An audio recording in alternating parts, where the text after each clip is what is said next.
Hello friends, మరి ఒక వీడియోతో మీ ముందుకు వచ్చేసింది మీ రేవతి. ఏంటి టీవీలో యాంకర్లా మాట్లాడుతున్నాను అనుకుంటున్నారా?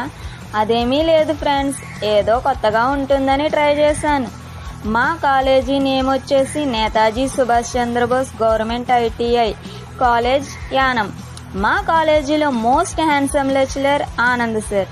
అంతేకాదండోయ్, మోర్ హార్డ్ వర్కర్. ఒకేసారి 2-3 క్లాసులను అవలీలగా చెప్పేస్తారు. అంతేకాదు, క్లాస్ వర్క్ని ఆఫీస్ వర్క్ని ఒకేసారి ఫినిష్ చేసేస్తారు. ఈ వీడియో కనుక మీకు నచ్చినట్లయితే ఒక లైక్ కొట్టండోయ్.